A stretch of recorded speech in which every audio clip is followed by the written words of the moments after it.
I'm Ryan Milton from Teamfflex. This is Protein Power, where I'm teaching you competitors out here how to take power over your nutrition and get some damn results. Alright, today we're going to talk about peak week nutrition.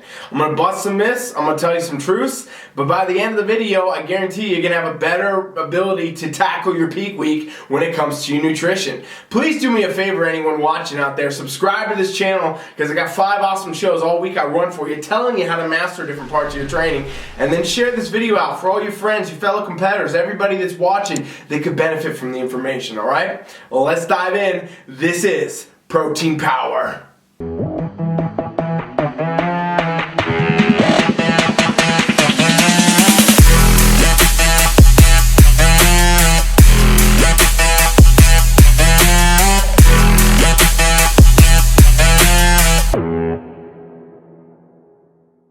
So you're a competitor out there, and you have finally made it. You made it through all those weeks of prep. Could have been 12, could have been 16, could have been more. I don't know what you've been doing. And you are finally at the pinnacle of the entire journey to go step on stage. And now comes your peak week, okay? And this is the mythical week that all these coaches and all these trainers want to talk about, where they're basically bullshitting you into thinking that it's a time where a unicorn's gonna fly out your ass or something else like that, right? That's the whole kind of myth of peak week. I'm not a huge advocate of peak week in general as a coach, okay? I say peak week is the easiest week of your prep. Because if you did your entire prep right, if you did your training, you did your nutrition, and you did it in the right ways, well, you should be pretty much ready already. You should already have been ready about 10, 15 days out maybe. And now you're just cruising in, rolling into the show. But when it comes to nutrition, there are differences. There can be differences, and there should be some things you should consider going into your peak week, all right? So let's talk a little bit about that. What are some things you want to look at in peak week? Okay, well, there's a lot of myths about doing all kinds of weird shit, like carb and water manipulation, sodium manipulation, right? Let's go over a few of those. So for one, regarding your nutrition, carbohydrate manipulation, okay? So a lot of people do a deplete at the beginning of the peak week, okay, where they cut out all the carbohydrates. And their whole idea right here is that, you know, they're gonna deplete out the body, they're gonna deplete out the muscles, and then right before they go on stage, you know, they're gonna eat all these carbs back basically and fill out and look like, you know, all of a sudden you've been chiseled out of granite or something like that, right? Well, in reality, carb manipulation is something that is totally unnecessary and probably very detrimental, right? How many of you have ever seen these competitors, or maybe you are one, where you went on stage and you got your photos back, you got your placings back, and you didn't look right. You looked a little bit off. But then you were doing your little check-ins after your, you know, your cheat meals for a few days, you're taking some pictures for the gram, and all of a sudden you're looking really good and you're wondering what's up. You probably did that carb manipulation, and you probably did it incorrectly. And what happened was you actually end up spilling over, and then you just look watery, you look puffy. Now, why does this happen? Because basically what it signals to the body is when you totally deplete out all your carbs, you're depleting your glycogen stores too, okay? Which means, guess what? Glycogen holds water. So cool. You might look like you're lean. You're going to look depleted though in that early part of the week. Now as you try to load your carbs up going into a show, guess what happens? If you don't do it totally correctly, totally 100% correctly, which is a gamble in itself because you never know how your body's going to respond. Well, now, all of a sudden, you got too much water on your body because you've restored the glycogen and your body's trying to hold as much water as it can now. This is where also that myth for the water deplete and load came from. Right? Oh, well, if we're going to deplete carbs, let's load water early in the week, and then we'll deplete water by the end so that we can still look lean and hard on stage. And as I say it, I'm laughing, I'm giggling, because it's almost a joke that this stuff's still around after so many years. If most of you don't know this, these types of practices literally came about in the 60s and the 70s, you know, the kind of golden era bodybuilding, Arnold era, where literally Arnold's sitting there with his bro science table of buddies. I have this image in my head of, you know, like the top 13 bodybuilders in the world that were training at Gold's Gym with Arnold, where they all sit down and they're writing the bodybuilding encyclopedia. And they're literally using no real science, only bro science to come up with these things. Well, cool thing to note, anybody watching this video, all of them were using performance-enhancing drugs, okay? They were using steroids in the very early markers of steroids when doctors didn't even know much about steroids, okay? This is when they really hit the entire, the main populace, and it was being used by bodybuilders. And so guess what, though? With steroids, we now know this very clearly. There are many, many side effects that come of them. One of them being dramatic water retention. If you look back on the old photos of any of these guys when they were not in their peak condition, they're doing their off season or whatever, they look very, very thick and very, very puffy, very watery because of all of the steroids they were taking.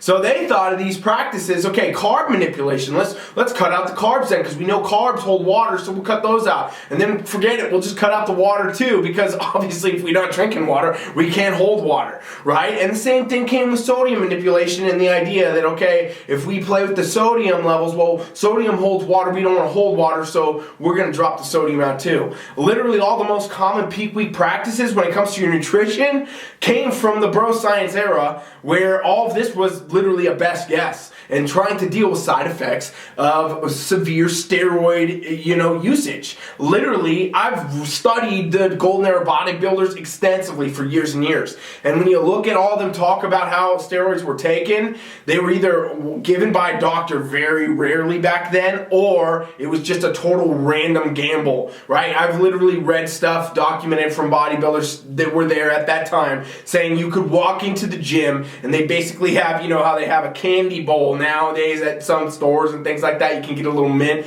There used to be tablets of Dianabol and other, steroidic compounds. They're available, and people would just take random amounts. They would throw handfuls. There was no tracking. There was no paying attention. There was no dosages. This was a random gamble back then. So, of course, the side effects came with it. And all of that peak week practice that we just talked about, this carb manipulation, this water manipulation, this sodium manipulation, it all stems from that era of time.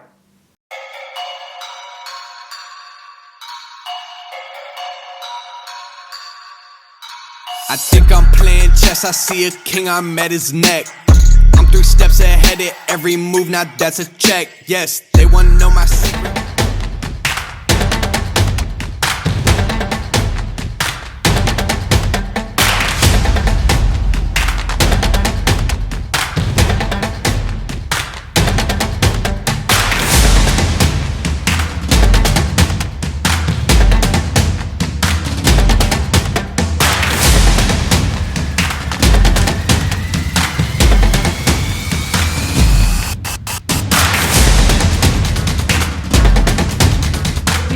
Now, we're literally like 40, 50 years down the road now, right? Where we're at in 2020, and this stuff's been disproven. It's been disproven countless times by real science now. Like loading carbs, trying to deplete carbs, and water loading, water depleting. It's actually shown the opposite effect, right? Like if you literally try to tell your body to stop drinking water, what do you think your body's natural survival mechanisms are gonna do? Do you literally think they're gonna shed water? Do you think you're gonna shed your little subcutaneous water so you can show your abs or your hamstrings off better? Doesn't happen, ladies and gents. The amount of water that you would have to dehydrate out your body, you would have to be like airdropped into the middle of the desert and be stuck there for a while in the heat before you would ever lose this last layer of water. What does happen when you deplete water is, guess what? Your muscles deplete. Because guess what your muscles are made of, ladies and gents? Water, okay? And this is just one of those things. And I know I said I was going to talk mainly about nutrition, and I will get there. I kind of bring this all in together. I'm going to rant a little bit about everything here in this peak week, and this is super beneficial, okay? So please make sure you subscribe and you share it. Point is, though, you do these practices that are the old school bro science. They're not going to help you. Most of the time, they hurt you. Not to mention, we're not even talking about the side effects yet. We're talking about just your physique. You could not do your carb deplete and load right, and you could throw your whole physique off, waste your entire prep. You could try to do this water deplete, water load thing right or wrong, and you might not be able to get it, and in reality, it's not going to help you anyway, even if you did it perfectly, and you might throw off your whole prep. And then we're talking about sodium manipulation. It goes the same thing. Guess what happens to the body, though, As far as physique, we don't know what's going to happen, but internally, we for sure know some things are going to happen from doing carb depletions, water loads and water depletes, and sodium manipulations.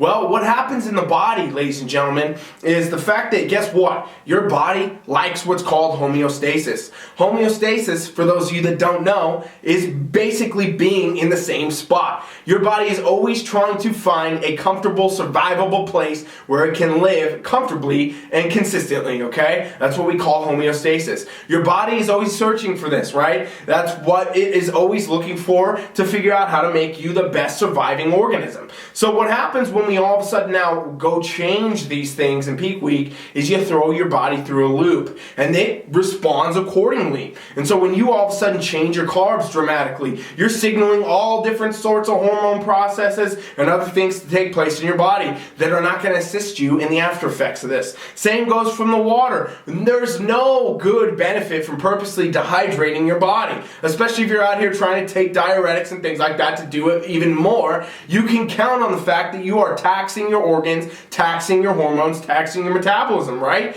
Sodium manipulation, all the same. These manipulating factors that literally we know from science do not work are going to cause you potentially long-term side effects, okay? There's a lot of competitors that go through extremely bad experiences in peak weeks that actually end up landing in the hospital. I've been at so many competitions personally where competitors have passed out backstage. If you compete at any, really good substantial show, there's medical staff there because they have to be there in case somebody did this type of stuff wrong, right? You can see this all the time and it's not something that's beneficial, right? So you might say, why do people do this then, Coach Ryan? Why do people continue to do this? Why has my coach told me to do this? Why do all my competitor friends say it's normal? It's because the old school bro science is still being taught to you today. Because most of you, the coaches, unfortunately, out there, and most of the competitors out there have very little knowledge behind what they do aside from their own personal competing experience. Now, hear what I just said. Competing does not qualify you as a coach, ladies and gentlemen. It qualifies you as someone that can maybe regurgitate the plan that you once did. You can maybe tell somebody, hey, this is what I did on prep. I compete in bikini. You want to compete in bikini? Here's the plan my coach gave me. But it doesn't account for anything that is actual real knowledge of the human body, real anatomy, real function of all these different functions in your body, from the metabolic function to the hormone function and so on and so forth. And this goes down so much further than that. And the amount of coaches that I could ever have a conversation with about any of that, I can probably count on 3 fingers. Because at the end of the day, there's not that many out there. And so what happened is everybody took the old school shit and it got passed down to that next guy or that next girl. And then that guy passed it on to the next one, into the next one, into the next one. And here we are now, 30, 40 years down the road, doing the same stupid shit that people did back in the 60s and the 70s and the 80s when they had no information, no idea what to do. Doctors didn't even know what steroids did back then. And now we still use that same information even though we have a plethora of knowledge available, a plethora of research available, and all these other things. And it's because bodybuilders and competitors in general would rather just stick with what has always been told to work than consider the fact that maybe they're doing it all wrong.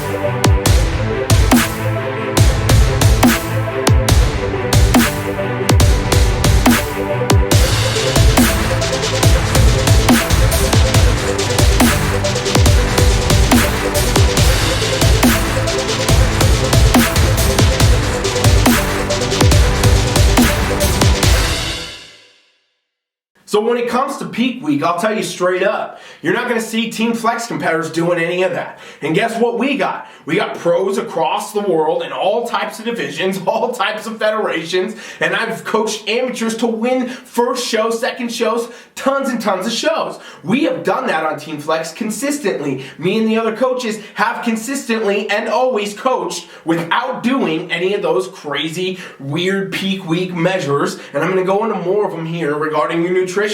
And guess what? We have people that win. We have people that place. We have pros. We have them all over the world. And we don't even coach with our people in person. I'm not sitting there breathing down anybody's neck. We do this all online. It's worldwide. You can literally access it right now yourself. If you go to teamfflex.com, you can try it out for free. Go check that out. Point is though, we're doing that, and that's what I've always done. I came into this space and built Teamfflex with the idea in mind, hey, all this bro science shit is hurting people. It's harming people. It's not helping people get better. It's not actually giving a good name to even the type of competition industry, right? Because if you can't bodybuild for life because you damage your organs, you damage your hormones, you damage your metabolism, well, guess what? You're not a very good example to the unhealthy world that we live in today. So with that, I came into this with the idea, okay, well, let's bring real knowledge, let's bring real science, let's bring real stuff to this space and see how it works. And guess what? I'll tell you straight up, it works a lot better, okay? And that's what we've done on Teamfflex forever. This is why, going back to my video last week, how many shows can competitors do? I think it's limitless. A lot of other people will tell you different because they coach in bad ways and people can simply not recover at some certain point, okay? And so what happens is, by the way, ladies and gents, this affects your physique on stage day for sure, doing all these different bro science practices, and you might get lucky. You could do it. Don't get me wrong. Any of you competitors out there that did this stuff and you're like, well, but I won my show, get lucky once or twice. Anybody fucking can. But do that for the next 5-10 years, and if you've been doing that, I want to talk to you because I don't think you exist, okay? That's why so many people quit competing. They move on. They don't do that anymore, or they literally found out that they were just some anomaly where this continued to work, but it's definitely not the thing for normal people, okay? So let's talk about how a peak week actually should go, because we didn't go into your nutrition. So let's start with the fact that we're going to nix this water manipulation bullshit. Get that out of there, okay? No. You need to drink as much water as you can, the same amount you've been drinking. Carry that through all the way to your competition day. The more water you have in your body at that homeostasis level, keep it that way, right? If you've been drinking a gallon your whole prep, continue to drink a gallon all the way up till your show. I guarantee you, you're gonna look more muscular, you're gonna look leaner, and you're gonna feel a lot better, and you're not gonna pass out backstage from being dehydrated. That's an important one, okay? Well, let's nix out this carb manipulation. Again, talking about this homeostasis, keep those carbs in there. Keep your diet the way it's been. And I'm gonna go more into this in just a second.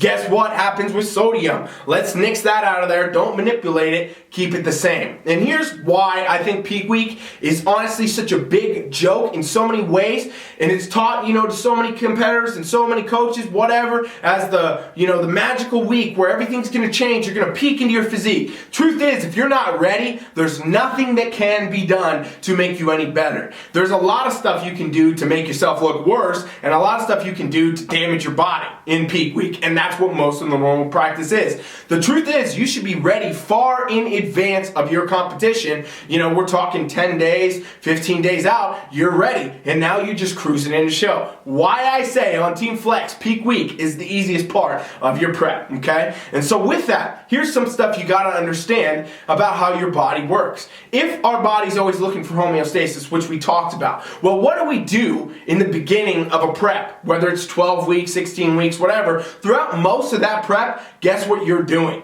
Very consistent things, right? We're doing the same things. You're following a nutrition plan, whether that's macros or a meal plan. You're eating the same way. You're focused on your nutrition, in other words. You're not having random meals here and there. It's likely you're having calculated meals. You plan them out, and you know what times, and you know what intervals, and you know what you need when. You're doing very good at being consistent with your nutrition. In other words, your body is finding homeostasis within your nutrition. Go figure. That produces a result. Now, what are we doing with our training? Oh, okay. Well, you're following a training program, right? You do certain lifts on certain days, and you're hitting certain rep ranges and certain weights. And then it's likely you're following that program and repeating it and going through it throughout the entire process. So go figure that, again, we're being consistent and we're training in the same way. And this is how you build a competition physique, ladies and gentlemen. So you're going to think, all you coaches and all you competitors out there that are huge, fans of the peak week, you think it's the magical week where you do all that bro science, you're going to honestly tell me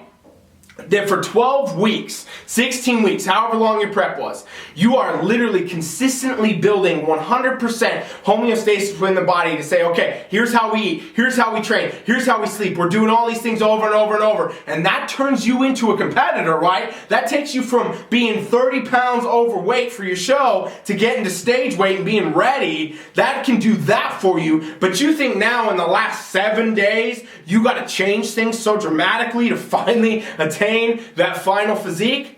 In reality, all you're doing, anybody out there, you coaches, you competitors, you're doing this peak week stuff, you are all of a sudden throwing a wrench into a loop that's been working for you. You're basically signaling your body, hey, yeah, we've been having the same meals, it's been great. We've been having the same training, it's been great. We've been sleeping good, it's been great. Everything's on point, we feel good, we look good, we're getting you where you want to go. You bikini competitors, we're getting you on stage. You bodybuilders, we're getting you on stage. Your body's working for you all the time. And then all of a sudden you say, hey, here's a slap in the face. I'm going to change all that for you.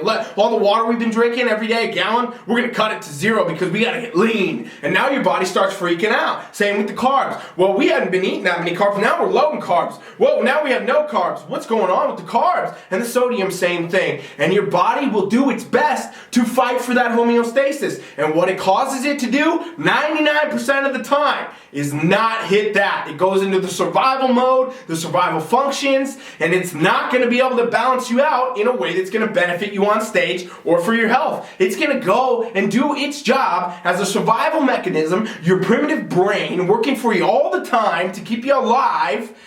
It's going to go ahead and respond, and it's not going to be the most ideal for getting on stage ever. Can guarantee it. 1, 2, 3.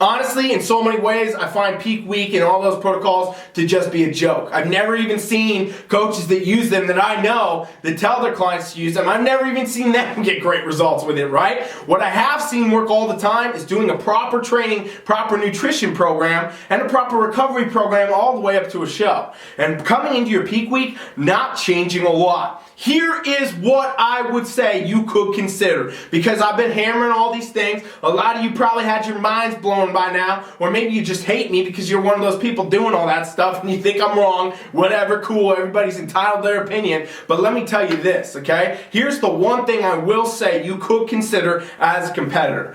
If for some weird reason, okay, you had a dramatic amounts of foods in your diet leading into your show that were causing you bloat or were causing you discomfort in some way digestively or something like that was going on, you may consider switching those foods to other choices. Now, this does not mean dramatically changing your entire diet. I know there's all these different practices out there. You know, I've heard one called the mermaid diet before, right? Where literally, oh, it's peak week, 2 weeks out or whatever, or it's 7 days out. We're going to go ahead and put you on only fish diet because we want you to get lean. This is something competitors do, and it's absolutely mind-boggling that people think they could do that and get a good result with that, and it's going to be better than doing the normal stuff you should be doing. It's a joke, okay? In reality, you don't want to change that much with your food. Again, talking about the homeostasis, if your body is used to having oatmeal and eggs in the morning, continue the oatmeal and the eggs, please. For the love of God, continue to have the stuff you've been doing. It makes so much more sense, and this is actually backed up all scientifically, by the way. Please do your own research if you don't agree with what I'm saying, that your body will respond better that way. It adapts to what you're doing and it will respond. Now, like I just said, obviously an ideal for any competitor out there, it's not going to be to get on stage bloated. So let's say you've been eating your food And every meal, for some reason, every time you eat some certain meal, you notice your stomach's getting distended, you're bloated. Well, that might be something you want to take out of your diet during peak week. And for the simple factor that it's causing you bloat. It's not actually doing anything bad for your body anywhere else, but it's causing you to be bloated, which will not serve you well on stage. So you might consider, okay, well, I'm going to swap out that meal for something very similar and see how my body responds to that. So in some specific cases, you may want to take out certain foods that could be causing you bloat. I will say, however, a lot of times, these actually more so come down to things that you're not thinking about, like chewing gum on prep. And purposely, you're bringing air into your body all the time. You're filling your belly with air. A lot of competitors don't even pay attention to this. They don't know what's happening. Carbonated drinks, you know what I mean? Diet drinks, things like that. A lot of competitors do these diet drinks and other carbonated and seltzer waters and whatever. There's a little bit of something different. Well, in reality, you're filling your stomach with bubbles, right? And artificial sweeteners and things like that can also cause a lot of bloating and other digestive tract issues sometimes. So these are things you gotta look at. You might consider taking those out if you're noticing an effect. Now, here is where I'm going to go and blow your mind once again, ladies and gents. And I know this is a very controversial topic and a very controversial video, but I hope you're learning something so far. So please subscribe, please share. You gotta understand this. There is no rule for peak week that is the same for every person. All right? If you have a real coach, you will have your own type of a peak week protocol. For me on Teamfflex, we do a lot of the same things, but they're all very different every time. If I got a men's physique guy coming in and he's looking a certain way, it might be a different peak week for him than a guy that's coming into men's physique doing the same damn show, the same damn class, but he's looking a little different because everybody's different, right? Every single athlete responds a different way. Every single athlete has a different composition, different muscle structure, different organs. Guess what? We're not identical twins, even if we are identical twins, okay? And that's the crazy thing. All humans are different. So you gotta literally know, as a coach, as a competitor, everything has to be individual. Everything has to be built for you. And you gotta be able to know how your body's gonna respond, or your coach has to know how your body's gonna respond, and then manipulate the factors to give you the best possible response, okay? So I will say this about all Teamfflex peak weeks. Like I said, easiest week of prep, hands down. The work's been done, the show is there, now you're gonna cruise.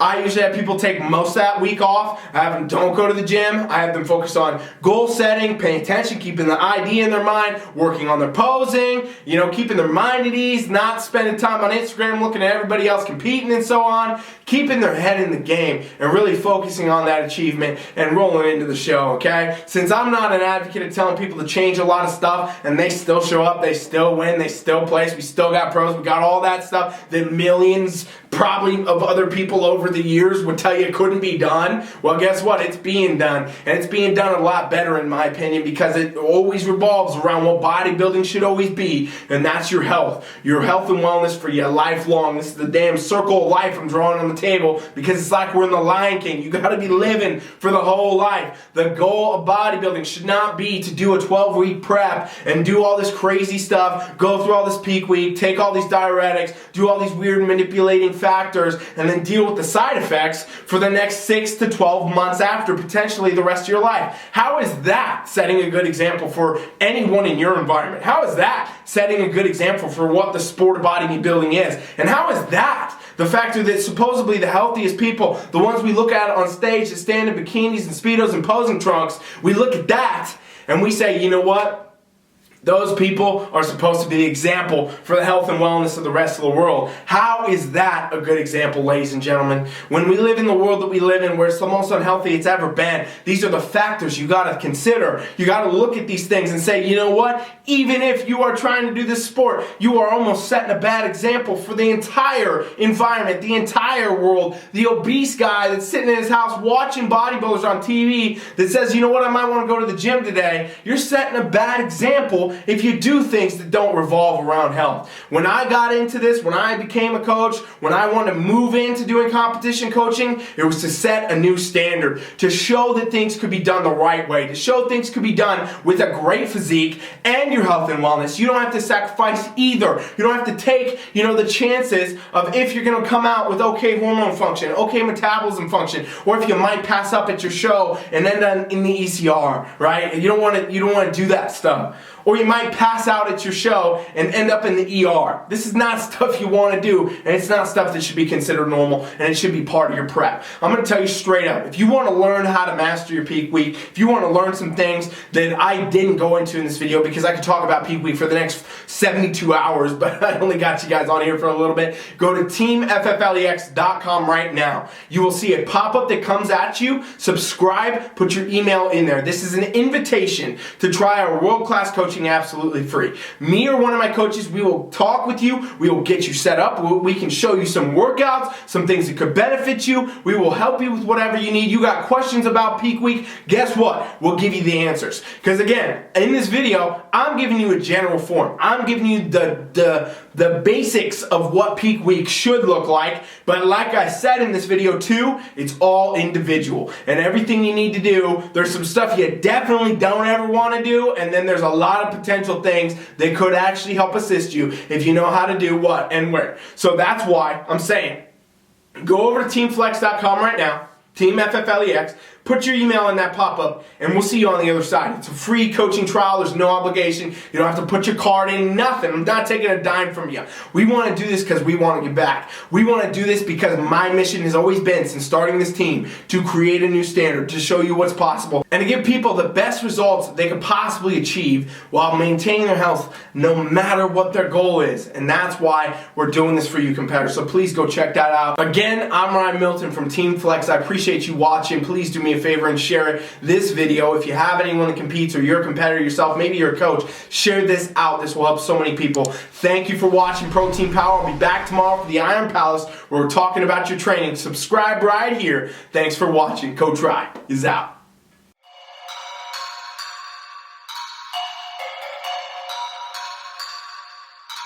I think I'm playing chess, I see a king, I'm at his neck. I'm 3 steps ahead at every move, now that's a check. Yes, they wanna know